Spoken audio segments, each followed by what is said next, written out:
lekin. Mana bu Delixi YM60 inverterini ishga tushirishni ko'rib chiqamiz. Mana Delixi CDE M60 GR5T4B. Ya'ni 1R5 1,5 kW, T4B 3 fazali, mana AC 3 faza 1,5 kW'li. Mana shu inverterda hozir ishga tushirish usullarini ko'rib chiqamiz. Mana bu qo'llanmasi bor, mana bu YM60 niki, bu Y100 ekan. Mana bunday qo'llanmasi bor, mana YM60 niki. Shu qo'llanmasida parametrlari hammasi yozilgan. Buni hozir sizlarga aytib ketaveraman, kitobni ochib to'xtalmayman. Birinchi o'rinda biz inverter zavodskiy parametrida o'zi puskni bossangiz ishga tushadi, stopni bossangiz to'xtaydi. Mana regulyatordan chastotani o'zgartirsangiz bo'ladi. Mana o'zgaryapti. Nolga tushdi, nolga tushirib qo'ydik. Endi biz hozir shu holatda ishga tushiramiz. Faqat ishga tushirishdan oldin dvigatelda parametrlarni ko'rib chiqishimiz kerak. Dvigatelda parametrlarni ko'rish uchun kitobdan foydalanamiz. Birinchi P0013 dan boshlanar ekan. Mana birinchi o'rinda mana P0013 ga kirsak, bunda tip dvigatel deyapti. Ya'ni обычный dvigatel bizniki mana 0, zavodskiy parametrda 0 turibdi. P014 nominalniy мощность dvigatel. Ya'ni dvigatelning quvvati qancha? 1,5 kW dvigatel. Agar o'zgartirish kerak bo'lsa, sizdagi dvigatelga to'g'ri kelmasa, buni o'zgartirib chiqish kerak. Hozir mendagi parametrlar hammasi to'g'ri kelyapti. Keyingi parametr 15-parametr. Bu 15-parametr nominalniy chastota dvigatel, ya'ni nominal chastotasi dvigatelda. Bizda ham 50 Hz turibdi, bunga ham tegmaymiz. P016 nominalniy напряжение, kuchlanishi 380 volt. 17 nominalniy tok, dvigatelda nominalniy toki 3,7 amper. 18 dvigatel aylanish tezligi 1390 mendagi dvigatel aylanish tezligi o'zgartirib qo'ydim. Mana shu parametrlarni ko'rib chiqish kerak. Agar shu parametrlar to'g'ri bo'lsa, dvigatelni ishga tushirsak bo'ladi. Endi mana hozir biz pusk stop knopkasini bosamiz, dvigatelimiz ishga tushadi. Chastota 0 turibdi, endi sekin chastotani oshiramiz. Dvigatelimiz ishga tushishni boshladi.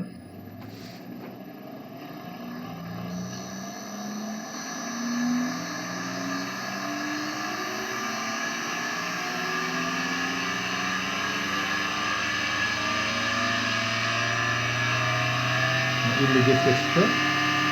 Dvigatel ishga tushdi. Amperi 2,2 amper olyapti. Kuchlanish 367. 50 Hz.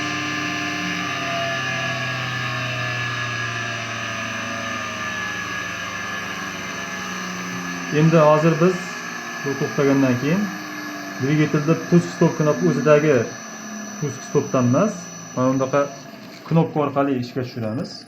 Knopkani bosganimizda, ya'ni mana relay ishga tushadi. Relay ishga tushganda dvigatel ishga tushishi kerak. Ya'ni masofadan boshqarishni o'rganamiz. Hop, mana kabelni tayyorlab oldik. Mana inverter qismini ulamadim sizlarga tushunarli bo'lishligi uchun. Hozir mana bizda ikkita kabel bor. Biz inverter ishga tushishi uchun shu ikkita kabelni bir-biriga ulashimiz kerak. Endi bizga ulashdi. Mana bu relay bajarib beradi. Mana qolgan kabellarga e'tibor chalg'amanglar bunga. Mana knopka ulanganligi uchun turibdi. Mana shu relay ishga tushganda mana ikkita kontayda ulaydi. Bitta uchi mana, ikkinchi uchi mana. Shu ikkita kontay bir-biriga ulaganda mana kabellarimiz ulanib, inverterimiz ishga tushadi. Biz endi buni inverterda mana yerda klemligi bor, mana ko'rinyaptimi? COM klemligi bilan DI1 klemligini birlashtirishimiz kerak. Ikkalasiga kabel ulaymiz mana. Mana birinchi COMni ulaylik.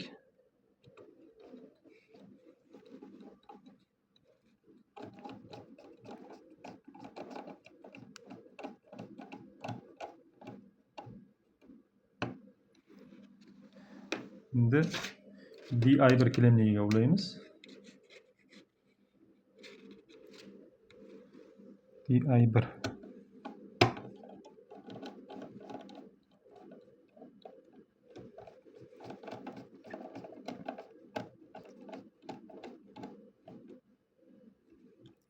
DI1 klemligiga ulaymiz.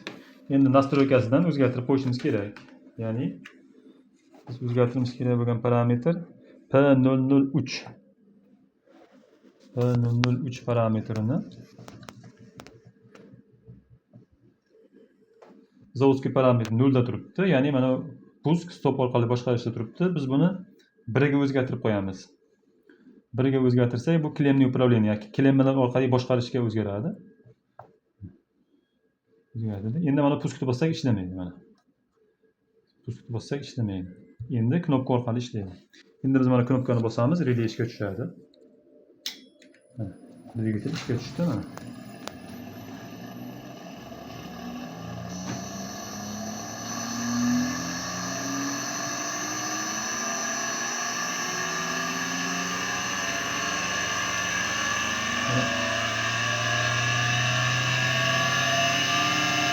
Endi mana stopni bossak o'chadi. Şeyda bir narsani aytib qo'yishim kerak. Bu yerda yana bitta parametr bor, shuni bilish kerak. Dvigatelni ishga tushish, to'liq ishga tushish uchun ketadigan vaqt, to'xtashiga ketadigan vaqt mana sekin to'xtayapti bu. O'sha vaqtni o'zgartirish mumkin. Bu mana P011 orqali o'zgartiriladi. P011 ga kiraylik. Bu время разгон deydi ruschasiga. Ya'ni razgon olish vaqti 20 sekund turibdi. Dvigatel to'liq ishga tushish uchun 20 sekund vaqt kerak bo'ladi. Keyingisi время замедления, ya'ni sekinlashish, dvigatel to'xtash vaqti. Bu P012. Bu ham 20 sekund turibdi. Buni dvigatelda quvvatidan, ish joyidagi holatdan kelib chiqib turib o'zgartirish mumkin buni. Hozir bizda 20 sekund turibdi. Bu standartni, bizga shu yetadi. Shu bilan mana bu darsimiz tugadi. Endi mana bu relaysiz faqat mana knopkani o'zi orqali klemliklarni urib, puskni bossa yurib, stopni bossa to'xtatish usuli ham bor. Agar qiziq bo'lsa kommentariyada izohlar yozib qoldiringlar. Keyingi videolarda shuni ham tayyorlab chiqamiz.